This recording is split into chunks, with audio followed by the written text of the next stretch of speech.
Hello everyone, it's Shane Kanto, your Wasteland Reviewer, and welcome to the Wasteland. And this week we're going to be talking about the coming attractions for this weekend, specifically the big release that we have, Long Weekend.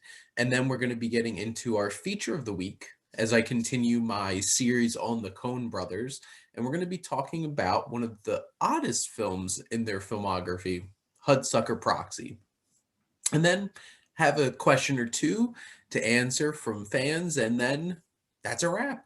So let's get started with our coming attractions. And this week, Friday, March 12th, we're going to be having a couple of small horror films coming to either theaters or VOD.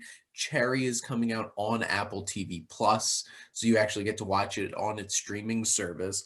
But the one film that I'm going to be focusing on is Long Weekend, and this is a romantic comedy that's coming out, and it focuses on a down on his luck struggling writer meets an enigmatic woman who enters his life at the right time. And this is from writer director Stephen Basilone, who was a writer on Community. So right off the bat, that gets my attention. I'm pretty excited about that.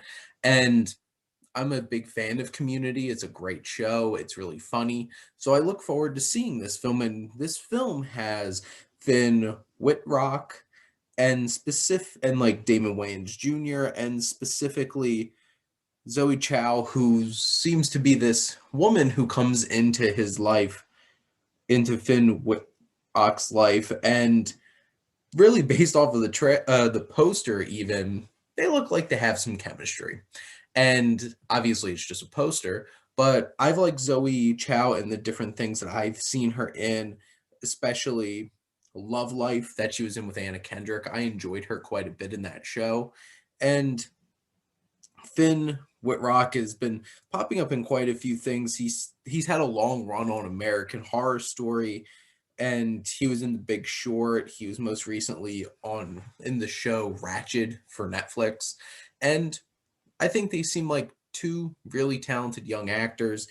And throw in, it looks like Jim Rash is in this as well. Not surprised because of Community.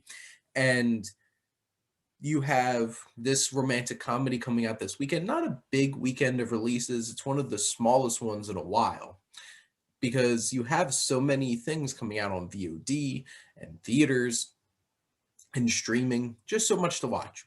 And I think this one looks like it could be some fun. It's only like an hour and 35 minutes, just a short, sweet romantic comedy, and we're going to see how it is. Now, those are our coming attractions. And now shifting gears into our film of the week, Hudsucker Proxy.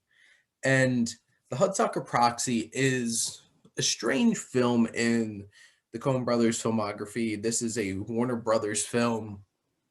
This is a pretty big studio film. And the Coens haven't had a whole lot of them throughout their career. And this was the first one after they had great success on the indies with Blood Simple, Raising Arizona, Miller's Crossing, and Barton Fink. And obviously, we talked about those four over the past 4 weeks, and now we're going to be talking about the Hudsucker Proxy. And you have Joe and Ethan Coen directing this. You have Carter Burwell doing the score for this, as he has for such a long time with the Coens. You have Roger Deakins doing the cinematography. What's interesting here is that you have the Coens writing along with their friend Sam Raimi. And what makes that interesting is when you're watching this film, there's definitely moments that feel a little bit more over the top, a little bit more exaggerated, that definitely could have a feel of a Sam Raimi film, looking at Evil Dead and stuff like that. There's one particular shot where a woman realizes that our main character has a special kind of letter to deliver, and she's like, ah! And it's that really fast, like zoom in up to like her mouth screaming, and it definitely feels like something right out of a Sam Raimi film. And I could definitely tell that he probably wrote that moment. But you have those little things throughout this film, but it still feels very much like a Coen Brothers film. It has that Coen Brothers dialogue. It has that dryness and weirdness. This is a strange film, and I love the Coens. This is not my favorite film, and this definitely is one of those that feels like I could watch it because I love the Coen brothers, but it's not something that I'm going to keep going back to over and over and over again. And you have this film very, very, very much influenced by like Frank Capra and Raymond Chandler films. And it's so very interesting that this film feels so influenced by Mr. Deeds Goes to Town, like the idea of Mr. Deeds, with this guy who gets put in charge of this company who really shouldn't be there. And you see the weird ins and outs. You even have this journalist disguising to herself as somebody else to try to get closer to them to get the story. And I'm like, I've never seen Mr. Deeds Goes to Town, but I've seen Mr. Deeds with Adam Sandler, which obviously is based off of that. And it feels very similar. And there's definitely some Capra moments in here too, especially towards the end of the film, which we'll talk about. And obviously, I get pretty spoilery and dig into these films pretty deeply, so be warned. But what I love about this film are those moments that you definitely feel like this is a Coen Brothers film. And you have the Carter Burwell score, very much feels of the time, but also feels that Burwell feel. It has like a sense of bit of sadness to a lot of the music and throughout the film. And you have that Roger Deakins cinematography. Everything looks so crisp. There's bold choices in terms of how they shoot certain scenes. And whether it's nice deep focus into a large exaggerated office space, which this film is extremely exaggerated in every single way. And that's one of the things that doesn't always work about it, is because it's a little bit too over the top and too far in terms of the ways that it goes in certain aspects of the film and certain scenes. But you start off, like, the basic idea of this film is this young man who comes to the big city, Norville Barnes, played by Tim Robbins. And Tim Robbins does a really fine job in this film. He's funny. He's has this weird charm about him. But no matter how much he tries, he can't always make this character interesting and likable.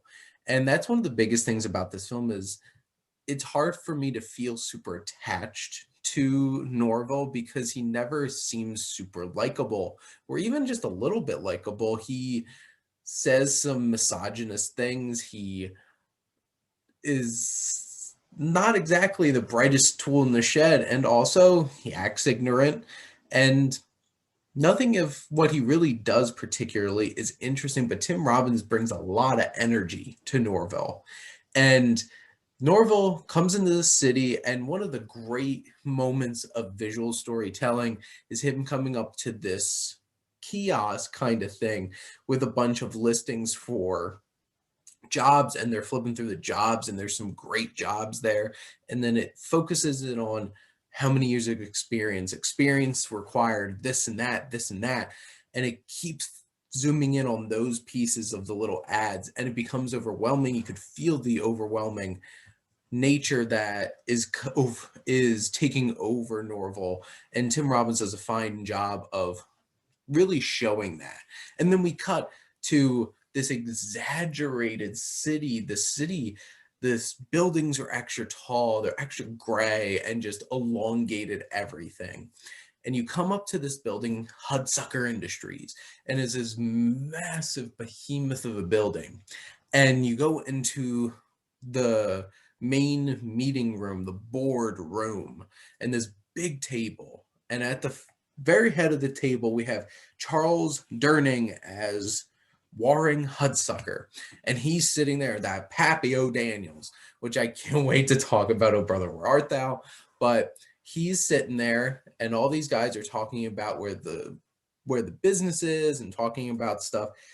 He takes his pocket watch out, places it on the table. He gets up on the table, runs like he's getting all ready, and he runs and Durning's really capturing the energy of this character, and he just leaps through the window and he's falling, and this over exaggerated, elongated, long fall of him just like going down there. The effects are a little odd. It's early 90s here.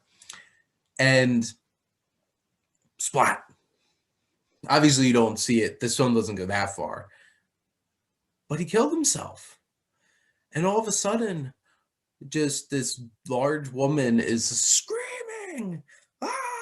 And then the camera tilts up, and you just go up there, and who do you see looking out the broken window? Paul Newman. Paul Newman steals the show a lot in this film because he is such a fantastic actor. He was one of the best of all time. And at this later age, he has this raspy voice. And he's standing there looking out that window, perfectly framed in this like silvery gray suit, looking like an angel of death standing over. And you know, with those piercing blue eyes, he's up to no good. And he convinces the board, if we make the company lose and do poorly and drop our prices, we can buy out this company. So they go in on it. And how are they going to do it? And we cut to Norville starting this job in the mailroom, and he's doing his thing. There's characters, small characters, this zippy Coen Brothers dialogue, which I have to go back to the boardroom when they're talking about, like, the dialogue is delivered so perfectly in such a Coen Brothers way, and you can tell they wrote this dialogue as it's like, how can we thinking about buying out this company when this man jumped out of the window from 45 stories? 44 stories if you're not counting the lobby, and just like, and all of that absurdist back and forth, always coming back to that 44 without like the lobby kind of thing. It's so funny and quirky, and this film is exactly that. There's so many quirks about it, and it's strange. This is a weird movie. And the toughest thing is Orville is never particularly interesting or likable in a way that you just really want to connect with him. And some great Coen Brothers filmmaking here. A man comes in with this mail, and he's stomping down this giant factory corridor. And it is ridiculously far away, but you see the specter of this man walking with this letter up here, and the deep focus so you could see him coming. And it's just so absurd and fun and silly, which that's exactly what the Hudsucker Proxy is. He goes up top and he walks into this. The production design in this is perfect. This office, which is like half the clock face at the beginning, the top of this building, in this long room with Paul Newman sitting at his desk smoking a cigar at the end on the phone, and you have Norville here trying to deliver this special letter that I mentioned earlier after he gets off of the elevator, which the elevator operator in this is so ridiculous. He's so absurd in the way that he just,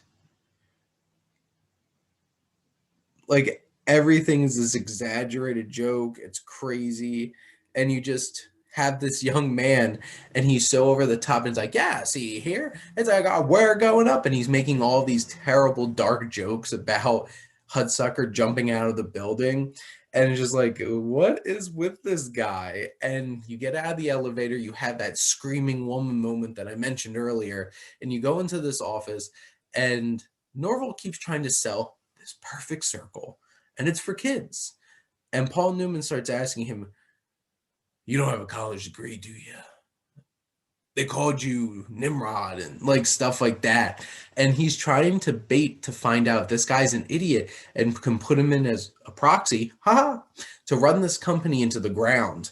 And that's exactly what happens. And you see Norville light this contract on fire. It starts blowing all around. And then you have Paul Newman falling out the window. He grabs him by his pants. His pants are starting to rip. And then we're cut away to him at his tailor's and him giving his tailor, he's telling his tailor, I don't want this double stitch. I don't want to pay for this. So he's like, oh no. And then it's ripping and then it cuts back and it's just like, oh, I'm going to give him another second stitch anyway. And he gets relieved because his pants stop ripping. But Sid Musburger, who's played by Paul Newman, it like, that's so weird and out of place and just strange. And there's a lot of moments in this film that are a bit too much, like the elevator operator guy is too much. He's just too much too often throughout this film. And so many of these characters really over the top, even for a Coen Brothers film. And now you have this like crazy laughing moments of Norville meeting all the board members and then getting his hair cut and becoming this like sleek looking businessman. And he's like, ha ha ha ha. And everybody's laughing. It's just like, this is absurd. This is so ridiculous. The movie in general is just so absurd. And then we cut to another plot of this film is the newspaper people trying to find out John Mahoney is this really aggressive, big, Perry White kind of newspaper running man. And you have Bruce Campbell, who's this cartoonist at this newspaper who's just so much fun. And there's a lot of him being misogynistic and then getting slapped and hit. And it's just like boing, and feels like right out of the slapsticky kind of violence from Evil Dead. And it just fits so well. And Bruce Campbell plays it off so well. But who do we have? Jennifer Jason Leigh. And you see here, and she's coming in and she's going to do this and she's going to make sure that she gets this story. And she's this go-getter, high energy. And Jennifer Jason Leigh's great in this film. And she's one of the most interesting characters. And I care more about her arc and her going through things throughout this film, well, more than Norville, who still, I don't feel like I could really connect to him. He's just kind of there for the sake of like the story needed this kind of character. And then the film does dip out a little bit as Norville's getting to know Jennifer Jason Leigh's character as somebody completely different. But Amy Archer, this journalist, is really infiltrating, and she's sneaking around one night and finds this like clock tower kind of room.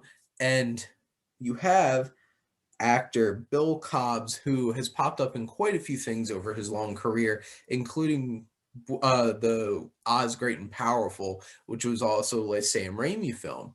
And he plays this man named Moses who's like hiding out and sees everything going on. And she knows the plot that we have Norville supposed to be this proxy, this fall man. But then Norville has this idea of this perfect circle and realizes it into a hula hoop. And you're just like, oh my God, he really did have an idea. And there's this great sequence. They ship out the hula hoops. They're showing them being produced. They go to this toy store and he slaps the $1.79 sticker on the window. Days go by and they cut back to Robbins and Jennifer Jason Leigh looking at the ticker. Nothing's coming back. And they cut back and it's just like whoosh, whoosh, whoosh, putting all these discount stickers on. And then this toy store owner just throws them out the back door. And this red hula hoop's rolling through the streets, right across the streets, down the sidewalks, and comes to this little boy. And he is a natural, and he picks up and starts playing, inspires all the kids in town, and then bam, it's a big success. But you have this story going, and it takes these turns where it's like you know exactly what's going to be happening in many ways, leading up to like you have Musburger finding out about Jason Leigh's character and turning things, and now Norville's down on his luck, and he gets to the point where he's at the top. He loses control. This young woman that he's falling in love with, Jennifer Jason Leigh, turns out to be the spy journalist, and he stands up there right in front of the clock tower at the top of Hudsucker Industries, and he's locked out by someone, and he's falling and he's falling, and then all of a sudden stopped. And it cuts to Bill Cobbs, who narrates the beginning of the film, narrates the end of the film, obviously is this power over here, but he stops time, and you're just like, is that the kind of movie we're watching? And this is where it gets really like feels like It's a Wonderful Life. And you have Warring Hudsucker coming down, Charles Durning as this angel coming down, and he's fantastic. He's hilarious. He's really charming and really sells this scene of finding out what his real will was. Because Norville never gave that blue letter to Musburger, and this business is now promised to him, promised to Norville, because he is the president of the company and all these stocks are supposed to go to him, and he's going to have these great moments, and he gets saved even though like they have this like random kind of one of Musburger's muscle men tries to stop Bill Cobb's character Moses from saving Norville's, and it's just odd to throw this action sequence in because there's just so many sprinkled throughout the film. These weird over the top moments that just feel so silly and out of place. But we're at this point where we're at the end of this film, and Norville, despite the fact not being particularly likable, not particularly interesting, is on top of the world. And him and Jennifer Jason Leigh's character, Amy, connect. And it's that kind of happy ever after. You see Paul Newman's character Musburger standing on top of the building looking like he might just throw himself off. And that's the thing. It's dark and shockingly dark at times. But overall, with the unlikable protagonist and a pretty standard kind of plot, for the most part, like the beginning and the end are much more interesting. The middle just kind of bottoms out for a while, and you're just like, I don't really care so much about this, and the film kind of loses its energy towards the middle, and it definitely has its flaws, but this is an interesting and weird and crazy over the top romp straight from the Coen brothers and writer Sam Raimi. And in the end, the Hudsucker Proxy, I feel like, especially if you're a Coen brothers fan, is worth seeing to see what this film was and how crazy it could be. And in the end, I think Hudsucker Proxy definitely is low tier Coens. Like basically Lady Killers is the only one for me where this is lower. But it showed some promise in what they could do with a bigger budget and bigger ideas. And, we shift gears into a film that probably should have won Best Picture, which is Fargo, which will be next week's show. But I hope you give Hudsucker Proxy a chance. I rented it for $3 on Amazon because I don't presently own it. It's on my watch list and my wish list to get. But definitely go check out Hudsucker Proxy and give it a chance. And I'm interested to hear what you think. So please, please, please, please comment below and let's talk some movies. Now, shifting gears in the last piece of the show where we talk about some of the questions that I got. It's a light week. I only have one particular question here, and it was favorite TV show theme songs. And here's the thing, it's like you have all those like 90s animated shows, and they all had like some really fun catchy theme songs. You have the Bob's Burgers theme song, which I love. Archer. And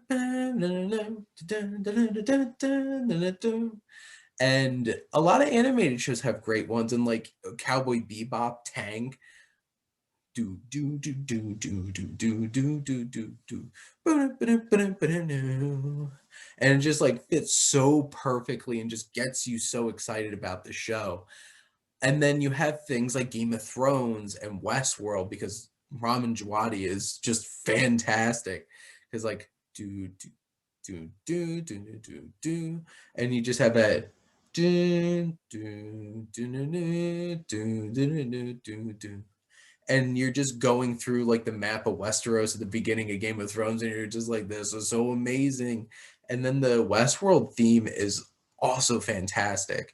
But for me, my favorite theme is BoJack Horseman, and it's Patrick Carney from the Black Keys.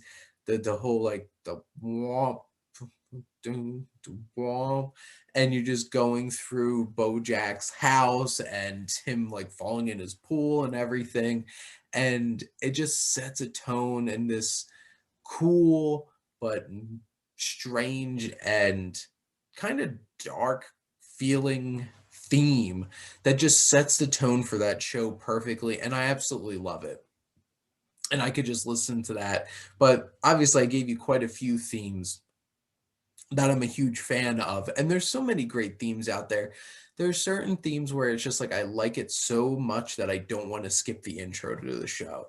And that's a special kind of moment because we always want to get to the show. But so it was a light week in terms of the Q&A, but I'm excited to talk next week about Fargo and may or may not have a guest. We'll have to see. You'll have to tune in and find out. But I appreciate you all for always checking in and watching my videos. I just cracked 260 viewers, I know subscribers as I was filming this. So thank you all so much. And once I crack 300, which I look like I'm going to be cracking that soon, I'll be doing a nice Q&A video to celebrate. So please, please, please, please, hey, if you have questions that you want to do for the Q&A for next time, throw them in the comments. If you want to join one of the future Welcome to the Wastelands to talk about the film of the week and our coming attractions and answer some questions, please go on and message me on Instagram, let me know, or comment on this video. But the most important thing is thank you for always tuning in and supporting your Wasteland Reviewer.